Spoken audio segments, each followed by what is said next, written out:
Today's daf we're going to be learning is Shvuot Daf Tetzayin. This is the daf for Shabbat. We're going to get started at the top of the daf with going back to the Mishnah. The Mishnah had said the way to sanctify the temple, areas of the temple, is only if you have the following things: the Navi, the Urim V'Tumim, the king, the Navi, the Urim V'Tumim. Right? This is to extend the borders of either the Azarah or Jerusalem. So the Mishnah starts off, the Gemara starts off today with the machloket, itmar. Rav Huna Amar, when it says, Kol shana lo na'aseh b'chol ele, if you didn't do it in this way, then it's not sanctified. And again, that would enable eating of sacrifices or eating of Maser Sheni within the boundaries of Jerusalem. So Rav Huna said, B'chol elu tanan. It says, just like we understood, we read the Mishnah, you have to have all those things in order for it to work. Rav Nachman Amar, Be'echat mikol elu tanan. Rav Nachman says you only need one of them. Where he gets that is a good question. So Rav Huna Amar B'chol elu tanan. Why does he say all of them? Hasaval, and this is going to connect to a different machloket. Kedusha Rishona kitcha l'shata v'kitcha la'atid labo. The original sanctification of Jerusalem in the first temple period was done once, and it remained that way forever. So whatever was sanctified then is sanctified for the long term. And then when Ezra came, and he delineated all the boundaries. He wasn't doing an act of sanctification because you didn't need that. Zecher ba'al mahud David. He was just showing everybody where they were. But meaning there was no way Ezra could have done it because you didn't have the king, you didn't have the Urim V'Tumim. So therefore, it's obvious that Ezra couldn't have possibly done it if he holds this way, and then and it all connects with, because the sanctification was originally there, what Ezra was doing was just showing, and he wasn't actually doing an act of sanctification. Now, this is going to be the opposite of what Rav Nachman holds. Rav Nachman Amar be'echat mikol elu tanan. It really means one of all those items. He held that the original sanctity only worked for its own time, but not for the future, which meant that in the second temple period, they had to redo it. Now, how could they redo it if they didn't have a king and they didn't have the Urim V'Tumim? Must be, right? Ezra Kiddushay Kaddish. Ezra was doing an actual act of sanctification, Afagav de lo have Urim V'Tumim, even though he didn't have Urim V'Tumim there. Now, Eitive Rava Rav Nachman, but Rava comes and says to Rav Nachman, how could you say it's one of those? Look at what it says in the Mishnah. If it wasn't done with one of these items. So with one of these, right, whatever you call them. So Rav Nachman answers, he says, I have a different version of the Mishnah. In my version of the Mishnah, it says, or amend the text to say, one of these. And with that, he resolves the question. But now we're going to bring another source against Rav Nachman. Tashma, Abba Shaul Omer. Abba Shaul explains that in the time of the temple, Shnei Bitzim Ayu B'Har Mishcha. There were two ponds in Har Mishcha, in the Mount of Olives. Tachtona ve'Elyona. There was one at the bottom of the mountain and one at the top of the mountain. Tachtona nitkacha b'kol el. The lower one was sanctified with all those ways because it was sanctified in the first temple period. Elyona, it was added to be within the boundaries later. Lo nitkacha b'kol elu, wasn't sanctified in all these ways. Ela be'ole gola. But it was done by the people who came back from the galut, from the exile. Shelo b'melech, the shelo b'urim v'tumim, without a king, without the urim v'tumim. So theoretically, that area should not be sanctified, according to what we've learned. Tachtona shaytachtu shatag. So the lower one, which had full, complete sanctity, amei aretz nichnesim l'sham ve'ochlim sham kodshim kali, avalo ma'aseh sheni. So the amei aretz, who weren't so careful about halacha, would go there and eat the kodshim kalim, which was no problem, but they wouldn't actually eat Maser Sheni. Now, in general, this is a little ironic. The Amei Aretz aren't so careful about things, but they were very careful. Some of the commentaries explain they were very careful about Maser because they darshan Aser to Asher. If you give Maser, you'll be rich. So they really wanted to do the Maser properly. Okay, even though we learned in other cases they weren't so careful about Maser, so you have to question how this exactly worked. Right, this all is in Rashi, and he says they wanted to do the vidoy properly, which says we did exactly like God commanded, and God said, "Achalta lefnei Hashem Elokecha." You should eat the maser in front of God. Right, that's the Maser Sheni, has to be in Jerusalem. But they understood as close to God as possible, meaning as close to inside the temple as possible, and therefore they wouldn't eat in that area. The chavirim ochlim sham, but people who were the chavirim, the regular people, ochlim sham kodshim kalim u'maser sheni. Okay, because clearly you can eat maser sheni there. It was in the borders of Jerusalem, but and that was all in the Tachtonah, which was sanctified with the first sanctification. El Yonah shelo etah kedushat ha'gemura, but the upper part, which didn't have the complete sanctity, amei aretz hayu nechnesim sham ve'ochlim sham kodshim kalim, aval lo maser sheni. So now in the upper part, the Amei Haaretz would eat their kodshim kalim there, but they wouldn't eat maaser sheni. The chachamim ein ochlim sham lo kodshim kalim v'lo maaser sheni. But the rabbis said, no, the Amei Haaretz didn't really care. They said, it's fine. So they would eat the kodshim kalim there, right? Other things that needs to be eaten in Jerusalem. But the rabbis wouldn't eat kodshim kalim and they wouldn't eat maaser sheni, right? The maaser sheni they wouldn't eat there, the Amei Haaretz, because they wouldn't even eat there in the place that was really sanctified, because they had this extra, chumrah that they decided, lifnei Hashem. But the chavirim understood the halacha, and they said this isn't sanctified at all, and they wouldn't eat their kodshim kalim there, nor their maaser sheni. Umipnei ma lo kitshuha. Now, why didn't they sanctify it? She'ein mosifim al ha'ir v'al hazarot, ele b'melech v'navi v'urim v'tumim u'b'sanhedrin shel shavim v'echad, u'b'shei todot u'b'shil. Exactly for the reason of our Mishnah. And you need all those things, and they couldn't do it. The Braita continues, and we're going to have a little struggle to understand this. The lama kitshuha, why did they sanctify it? To which the Gemara says, lama kitshuha, what do you mean? Ha'amarta lo kitshuha, right? We just said they didn't sanctify it, and we're going to see from further on in the Braita that they said they didn't sanctify it. Ela lama hichnisuha. Now we just said they didn't sanctify it. So how could you say they sanctified it? Sorry, it's not from the continuation of the Braita, it's from what we just read. They didn't sanctify it. So how could you say they sanctified it? So they say, no. What we meant was lama yechanisuha. Why did, and what happened here was there was the lower part of Mount of Olives, which was already sanctified. There was the upper part which wasn't, and still won't, right? Because that part needed sanctification, and they couldn't do it because it was by Sheni. They didn't have, right? It was Second Temple period. They didn't have the king. They didn't have the Urim V'Tumim. So what did they do though? But they put it within the walls. So why did they put it within the walls if it wasn't going to be sanctified anyway? Because it was a strategic place. And they were worried that if it was a high up, because remember, it was at the top of the mountain, and if the enemies came and conquered it, we'd be in trouble, because then they'd have a good high spot from which to attack us. So for strategic purposes, we put it within the walls, but not having anything to do with sanctification. Okay, that was just an add-on to the Braita. But the real part of the Braita, the reason we brought this was to say, hey, this goes against Rav Nachman, because Rav Nachman said you only need one, and then they could have sanctified it. But from here, it's clear they didn't sanctify it. To which the Gemara answers Tanai. This is actually a debate between Tanaim. Tanya. So this resolves it. If you have a Tanaitic source that disagrees with you, if you can bring a source that holds by your side, then you're in good shape. Amar Rabbi Eliezer, Shamati, Shayu bonim behechal, asu kla'im lahechal, ukla'im lazarot. I heard, okay, the tradition I received was that when they were building the Hechal, the inner sanctuary, right? That's where the menorah and the shulchan and the mizbeach were, the mizbeach hazahav, the golden altar. While they were building that, they made partitions because they wanted to be able to sacrifice, and they had to have it be a building in order for it to work. So they put up partitions for the Hechal and kla'im lazarot, and also partitions for the azara, okay, which is the bigger area where there was the outer altar. Ela shebehechal bonim mibachutz ubazarot bonim mibifnim. Okay, but what did they do? In the hechal, they put the curtains on the inner area and they built the wall around it because they didn't want people to see the hechal. They didn't want it to be, right, that was a more sanctified space. In the azara, they did it the reverse. They put the curtains on the outside and they built the wall from the inside. Okay, that's a side point. Amar Rabbi Yeshua. Now, what do you see here? They needed the walls to sanctify the space. Otherwise, it wouldn't have been sanctified. This goes by the opinion that the Kedusha Rishona was Kedusha just for that time, but they had to re-sanctify it in the Second Temple, and that matches Rav Nachman.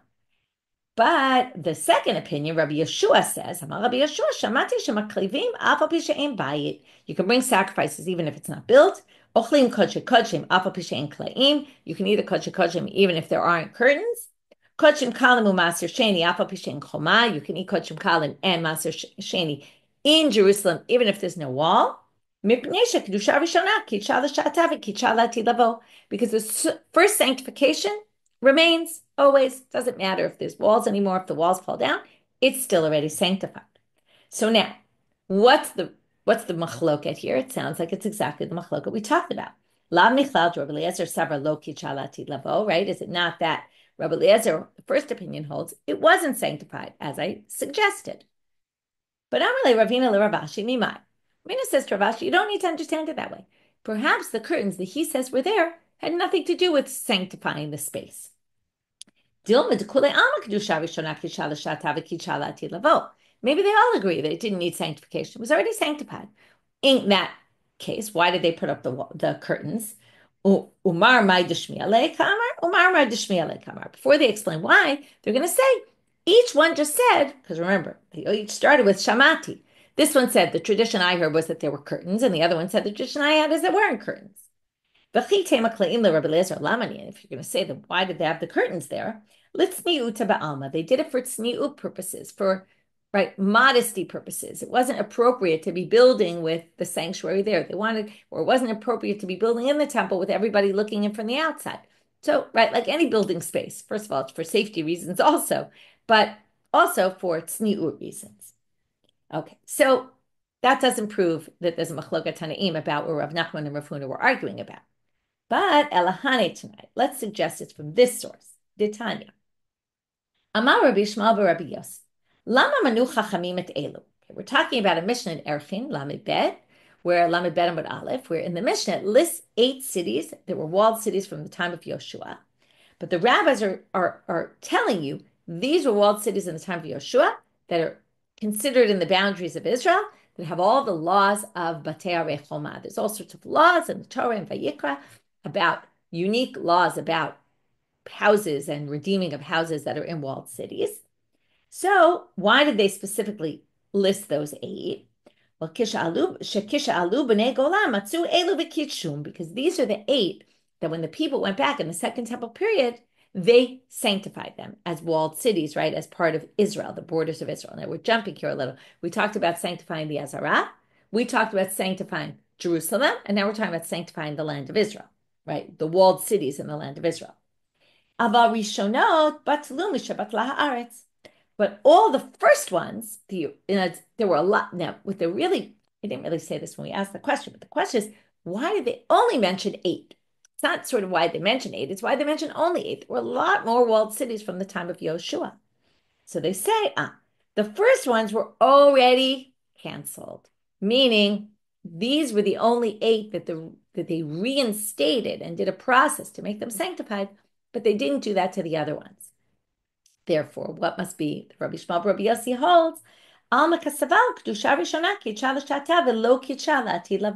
From here you can learn that the original sanctity was gone already, right? It didn't work for the future. Urimini. Okay, now that's one opinion, and now we're going to see the other opinion. And this contradicts the following source. Amar Rabbi Shmuel Rabbi Yossi. Notice it's the same person, and we're going to say he says the opposite. We're going to have to deal with that. Was it just these cities? There were obviously more than those 8. Halok Farneamal, Shishim Ir Kochevel Al Grov Mamlechet Og Babashan, Kol Elarim Mitzurot Chomak Voha. In Sefer Yoshua, it talks about 60 cities that have walls. So there must have been a lot more. Actually, sorry. This is in Sefer Dvarim. This isn't Yoshua. This is Sefer Dvarim. It talks about it. Okay, that there were 60 cities that were, right, with a wall around them. Ella. Lama manu chachamim et elu. So why they only mention 8? Shekisha alu b'nei gola matzu elu v'kidshum. So when they found the b'nei gola, right, when the b'nei gola came, they sanctified them. Okay, right now this sounds exactly the same. But the Gemara is going to say, kidshum hashta ha'amrin on the kaman delot tzricha lekadushe. You can't say that they sanctified them then, because later on in the Braita, in another minute, which we haven't read yet, we're going to see that they didn't need to sanctify them. which is going to actually prove our point. There's a machloket tanaim. If you say there was no need, it's because kidsha l'shata and right the kedusha rishona kidsha la'atid lavo was even for the future. So ella matzu elu u'mina'um. What they really did with the 8, kind of like we said about Ezra before, he was just delineating the borders. What they were doing is they were counting. They were counting the cities. That's all they were doing. Okay? Velo elu bilvad. And not only those. Ela kol shetaleh b'yadcha masoret me'avotecha shemukefet choma miyemot Yeshua ben Nun. Kol mitzvot elu nohagot ba. They mentioned these 8, but really it was just an example of cities that were walled cities from the time of Yoshua. And any walled cities they're from the time of Yoshua have all the rules in the Torah that they talk about a walled city. Now that's the end of the Braita where it seems clear that there was no need to sanctify them. And that's why they had to change that word in the middle, that when they came on Aliyah and they sanctified them. No, that clearly was a mistake. It doesn't mean they sanctified them, it means they counted them. So they counted those cities, but it was just an example of any walled city that was in the borders of Israel that was walled from the time of Yoshua. Okay, and that again shows that there's 2 opinions here, 2 Talmudic opinions. The problem is they're both in the name of Rabbi Yishmael bar Rabbi Yossi. How can we explain that?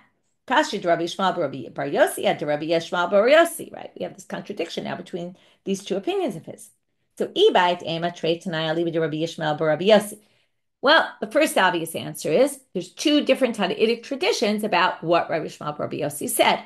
Did he say that it's sanctified forever? Did he say that it has to be re-sanctified?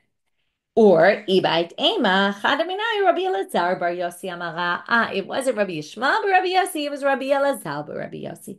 And this isn't just that they're suggesting this, but Tanya, it says in a Braita, Rabbi Elazar bar Yossi Omer Asher lo choma. Now, this is a pasuk where it's talking about in Sefer Vayikra, where it talks about it has a wall, but there's a kriyig ktiv. Okay, I forget now. I think it says in the pasuk lo with an aleph, but it has lo with, or I think it says it with a vav, and it's supposed to be read with an aleph. Either which way, I don't remember which way it goes, but it's a kriyig ktiv. One is lo with an aleph, which means no, it doesn't have a wall, and asher lo choma, I'm sure that's the way it's supposed to be read, that has a wall. Okay, so it's written with an aleph, but it should be read with a vav. So now they say, what does it teach you, asher lo choma? Now, if it's really talking about, and that's why I'm sure it's the lo with a vav is the way you should read it, it has a wall. Then why is it written, it doesn't have a wall, which is the exact opposite? The drasha is, even though it had, right, it doesn't have one now, but it had one then, meaning in the time of Yoshua, then we call it a walled city. And again, what does that show? That shows that Rabbi Elazar Rabbi Yossi says, right, that if the Kedusha, the original Kedusha, is still there in the future, and therefore we're going to say that one of the Yishmael Rabbi Yossis could really be Rabbi Elazar Rabbi Yossi. And that maybe explains the contradiction, how it could be that Rabbi Yishmael Rabbi Yossi says 2 opposite things. Moving now to Amud Bet. Nitma ba'azara v'ne'elma mimenu tuma. Now we have a person who goes into the Azara. He's totally pure. But then, let's say a creepy crawler falls on him, a dead creepy crawler, just, right, makes him tameh. And then he forgets he's tameh, right? This is the classic, very forgetful person, which happens to me all the time, where a minute later I could forget what I was going to do or whatever it might be. And he forgets. And then, right, what happens in the Mishnah? Let's read the case in the Mishnah. Nitma b'azara ne'elma mimenu tuma v'zachor et hamikdash. Or he remembers the mikdash ne'elma mimenu mikdash. Okay, let's skip this. V'hishtachava, and he bows down. O sheshaha b'chdei hishtachavaya, which we're going to get to all that today. Or he waits the amount of time it takes to bow. Okay. O balo barucha, or he goes the long way out. Chayav. Okay, he's chayav. Now, the Gemara is going to ask, Tuma ba'azara minala. Where do we have a pasuk that talks about coming tameh in the azara and not leaving immediately? Right. What we have is in the Torah, if you're tameh, you can't go into the mikdash, but you're already in the mikdash. You already got in. You were fine. Who's to say you're going to get lashes or, right, get punished for staying there? So Amar Rabbi Elazar, Katuv Echad Omer. Now we're going to see there's 2 psukim that really say almost exactly the same thing, and they're in the same chapter. Bamidbar, chapter 19, We're going to read Pasuk 13 and Pasuk 20. So the whole pasuk reads like this: if you touch a dead body, asher yamut, v'lo yitchata, and won't purify himself, at Mishkan Hashem timei, v'nichurta nefesh Yisrael. Right, you're going to get karet because you defiled the temple. B'katuv echad omer ki et mikdash Hashem timei. Okay, now this pasuk is ish asher yitma v'lo yitchata. Again, a person becomes impure and doesn't get purified. It's exactly the same thing. You're going to get karet. Why? Ki et mikdash Hashem timei. Okay, so we have Mishkan Hashem timei, we have Mikdash Hashem timei, which are basically one and the same, although we're going to talk about maybe not. One says Mishkan, one says Mikdash. But right now we see two psukim saying the same thing. So now it says it in parentheses, but it's really what it means whether we read it or not. But okay, meaning it's not needed to teach us the regular case of you're impure and then you go into the temple, because both psukim say the same thing. So the second time it's mentioned, I guess you could say, the second time it's mentioned, it must be to teach you something else. What is that? If not, you're tamei when you're in the temple, and then you better get out right away. To which the Gemara asks, are these psukim really unnecessary? Ukram yatre? Are they really addition, right? Is it really that second pasuk not needed? And that's why we can darshan it? It is needed. We're going to see right now. Hamitzvot tzriche detanya, as it says in a Braita, right? They're needed. Rabbi Elazar Omer, meaning they're used for a different drasha. Im ne'emar mishkan lama ne'emar mikdash. Im ne'emar mikdash lama ne'emar mishkan. So he's asking the question a little differently, but he's saying, if it already said mishkan, why doesn't he say mikdash? If it says mikdash, why didn't he say mishkan? Ilu ne'emar mishkan velo ne'emar mikdash. If we just said mishkan, which is the temporary tabernacle, and it didn't say mikdash, which is the more permanent one. Hayiti Omer, Mishkan Yehei Chayav. Why? Why was the Mishkan more special than the temple? Sharei Mashuach b'Shemen HaMishkan. You might have thought it's only a defilement if it's in the Mishkan, because the Mishkan was anointed with the special Shemen HaMishkan, which the temple was not. Va'al Mikdash lo Yehei Chayav, so you might not be liable in the temple. Right? It's going to be forbidden, but you might not be liable. V'im Ne'emar Mikdash v'lo Ne'emar Mishkan. If it said Mikdash only, it didn't say Mishkan, he would have said, the Mikdash has one up on the Mishkan because it's forever sanctified, as opposed to the Mishkan, right? Baal Mishkan, which is temporary, right? And this place where the Mishkan was doesn't stay sanctified, but the place where the temple stood is always sanctified. That's why we have all these laws about going to Har HaBayit, right? The Temple Mount. So al Mishkan lo yehei chayav. Okay, maybe in the Mishkan then you wouldn't be liable.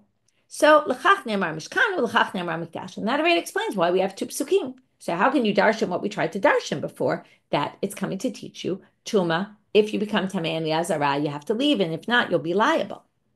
So Rabbi Elazar hachi kakashive. So now they're going to say, well, Rabbi Elazar was really struggling with this.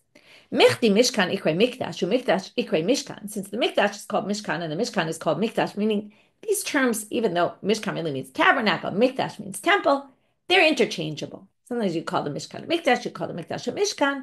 Okay, because what's a Mishkan? Like from Shekhinah. That's where the divine presence is.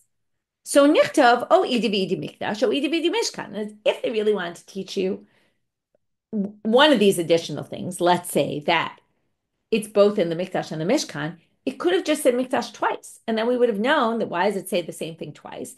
Because it's to teach you that it's Mikdash and Mishkan, okay, or the reverse. So Mishkan umikdash lamali. So if it could have just said them twice, and that would have already taught us that one.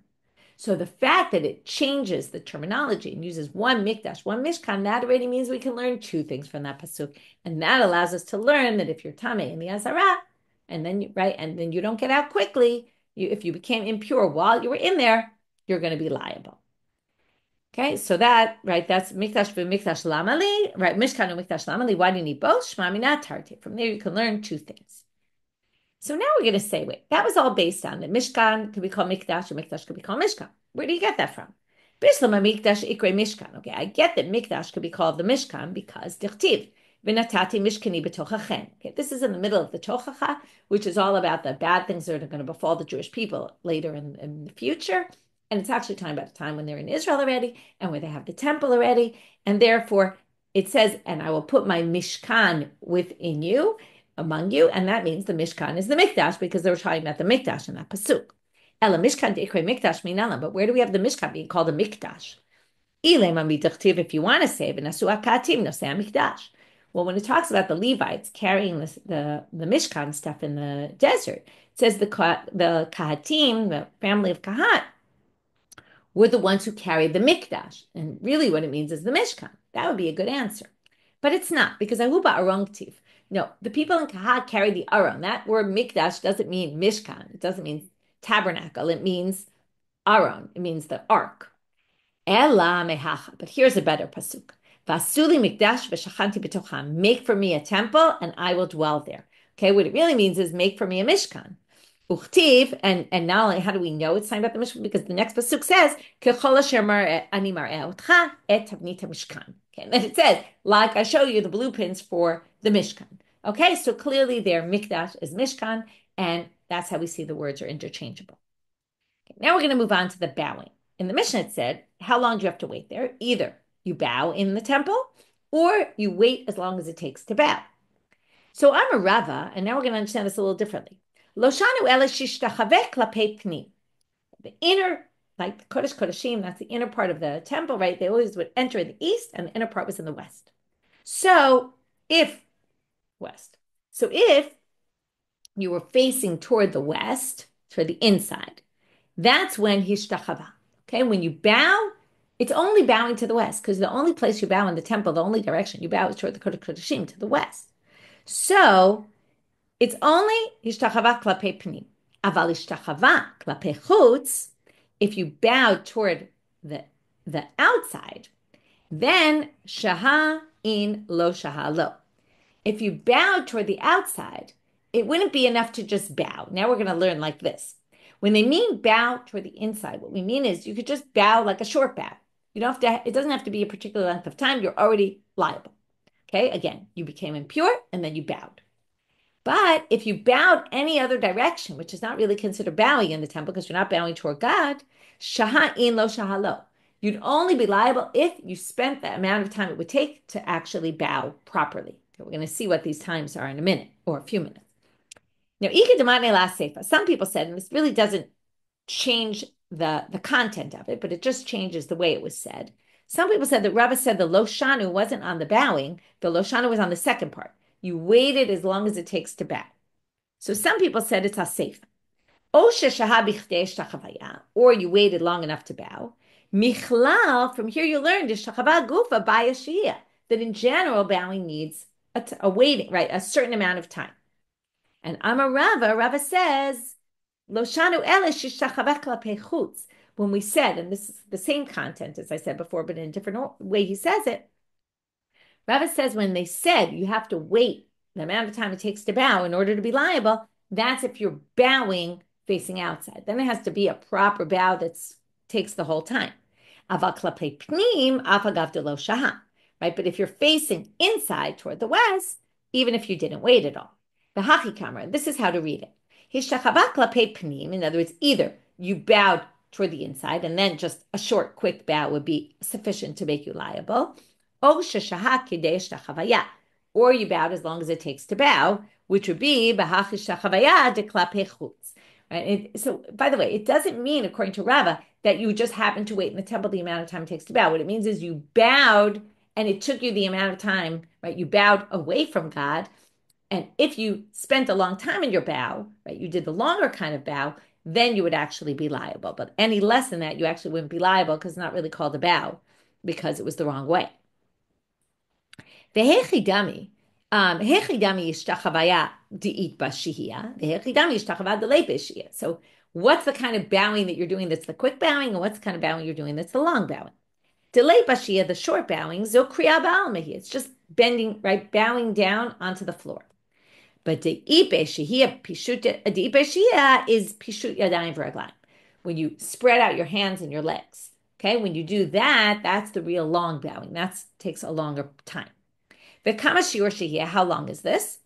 So, Pligi bar Rabbi Yitzchak bar Nachmani v'chadi ime. We're going to have a bunch of versions about who said this. So there's a machloka between either Rabbi Yitzchak bar Nachmani and someone that was with him.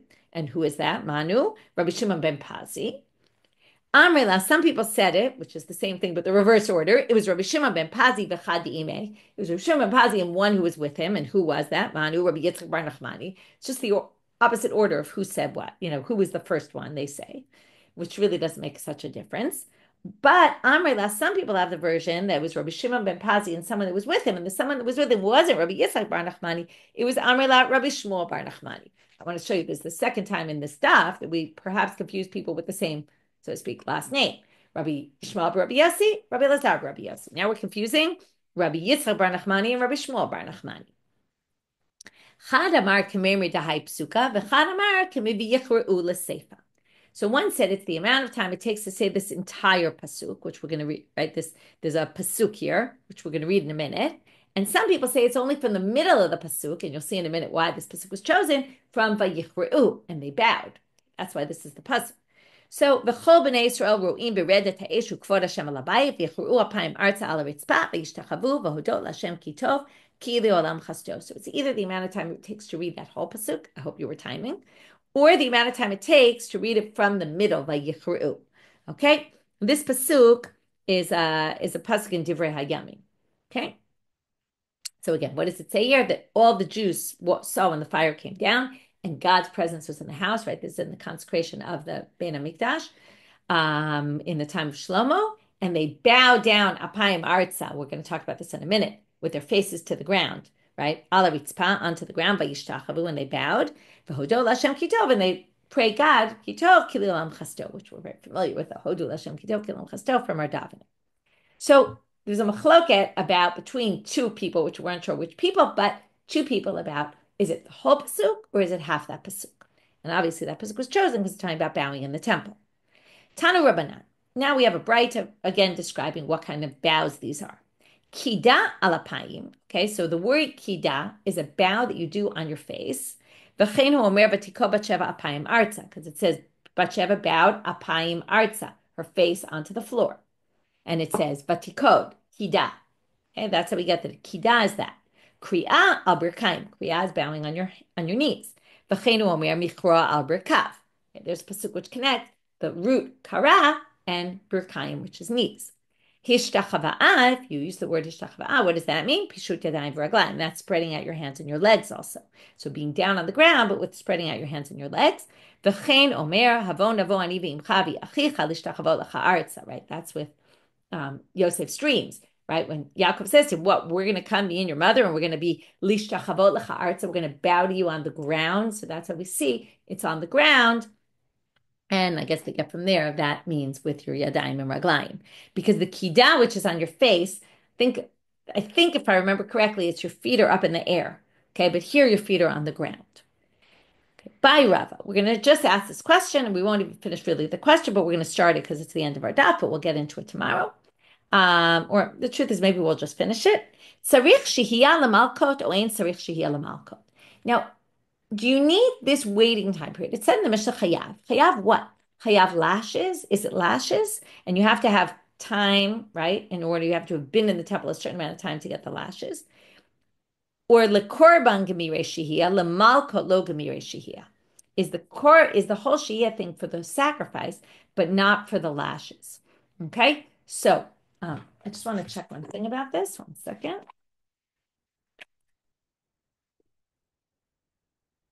Right.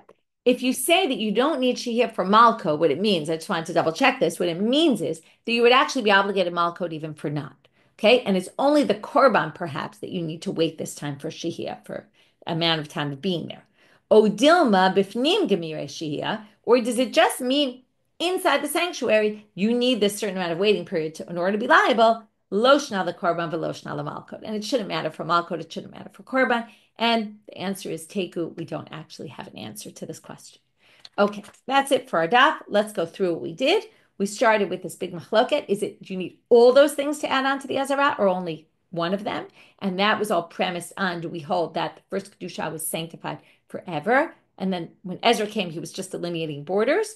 Or was the first sanctity, it ran out when the destruction of the temple, they had to re-sanctify it. And if they have to re-sanctify it, well, the only way to do that, they don't have a king, they don't have the Urim V'Tumim, so it must mean that you can do it as long as you have one of them. Okay, that was the big machloket, and then we showed it was actually a Tannaitic debate, and that was basically all of Amud Aleph.